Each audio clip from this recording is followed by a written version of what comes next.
Greetings, my fellow YouTubers.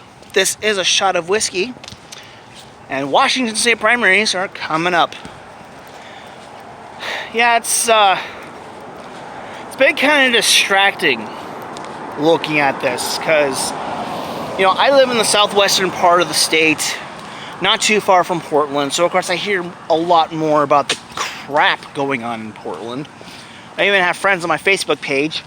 Most of them, and when I say friends, I mean associates that I used to hang out with because we were both in the anime club, or we were all in the anime club, at the college that I used to attend. But just about all of them seem to be in support of the rioters. And looking back on it, there's a few of them that I can believe would actually be among them. But yeah, been having some interesting discussions, if you want to put it that way, with a few of them, including one earlier today that I haven't even talked to this guy in like 2 years. But then again, aside from going to the local anime convention, which is not happening this year, I almost never see these people anyways. And a lot of times when I do see them, it's just kind of like, hey, how's it going? That's it.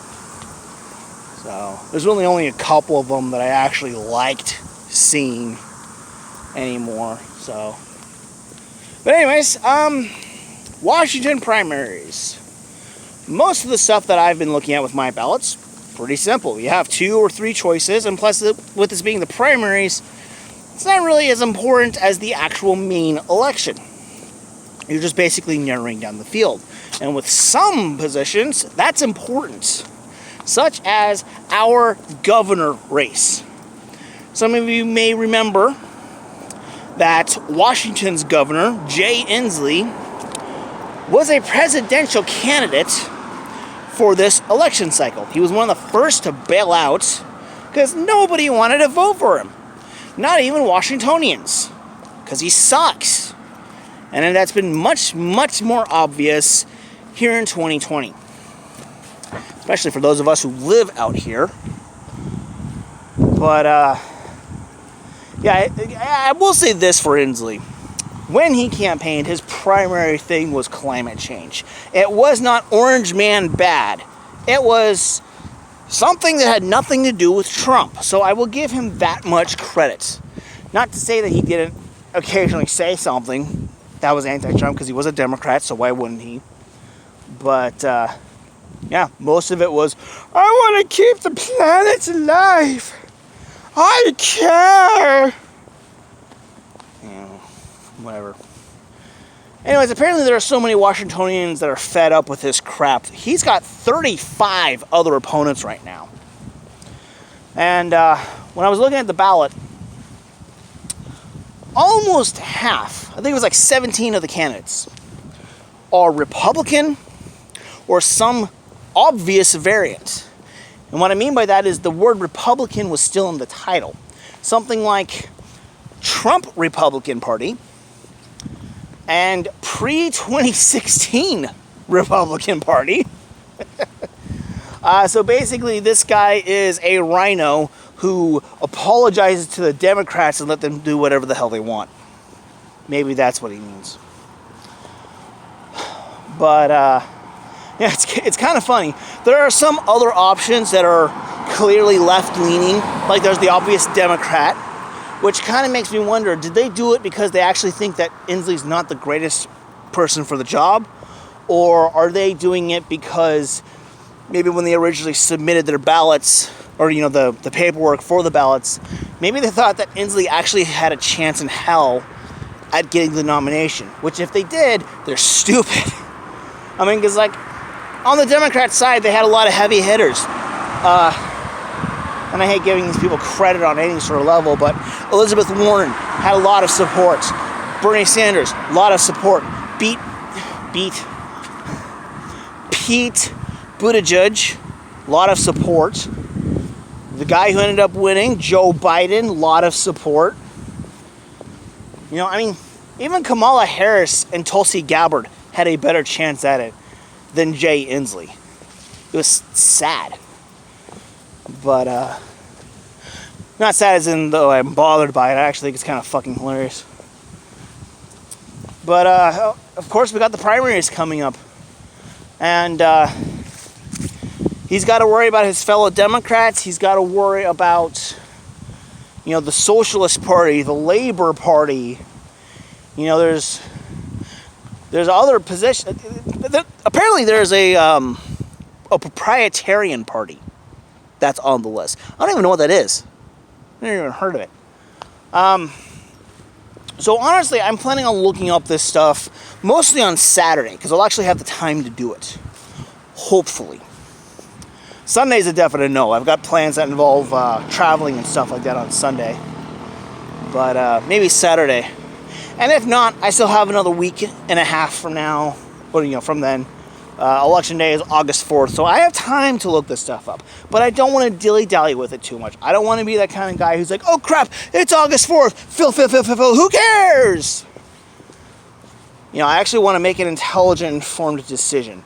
Now, my mom, who, if you've seen some of my past content, I still live with my mom, or more accurately, I moved back in with my mom. She, like me, is a fellow Republican.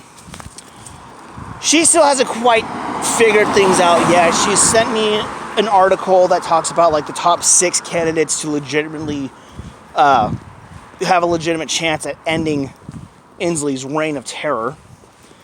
So I've got that list, 6 guys. And there's a couple of them that I've actually heard of. I actually know who these guys are to a small extent. I've seen political campaign ads along the sides of the roads. Oh yeah, I recognize that name. But she has talked with some of her fellow Republican friends. And I think my mom has narrowed it down to 3. Last I talked with her, it sounded like she might have. But she's got some friends who have conflicting opinions about a couple of guys here and there. It's like, well, I see nothing wrong with getting feedback from other people who think somewhat like you, but at the same time, you got to have your own independent thoughts as to who you're going to vote for as well. Because maybe somebody, I'm going to just BS names. Let's say Mitch, Mike, and Mary. Your friends really like Mitch and Mary as your options, but maybe there's something about Mike that stands out to you that you feel is a little bit more of an important thing to focus on. What's wrong with voting for Mike? And of course, once the primaries come along, you're going to have at least one of them weeded out because there's another party that's in play. Although with this being Washington, party isn't necessarily relevant. I mean, granted, it usually comes down between a Republican and a Democrat because the vast majority of right-wingers will support 2 or 3 people. The vast majority of Democrats will support 2 or 3 people. But whoever is usually on top is usually the one who gets it. Person number 3 is probably going to be a fellow Republican.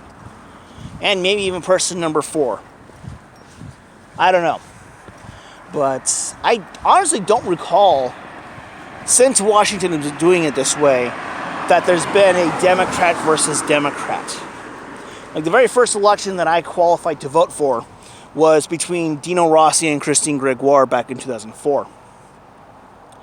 And God, that was BS. I voted the second time around, which was a rematch.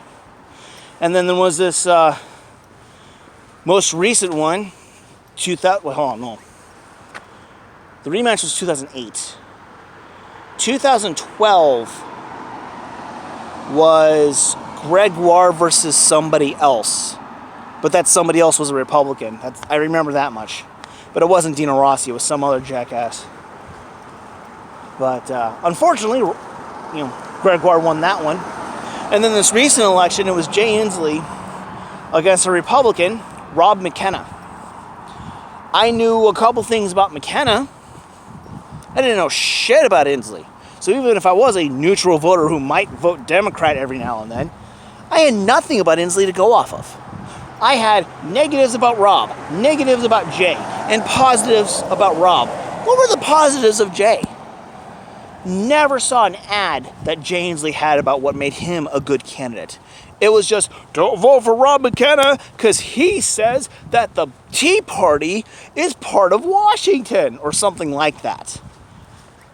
You know, unfortunately, with this being a majority blue state, or at least the western half, which includes Seattle, which is so bloody blue that all of our sports teams have blue as one of their colors.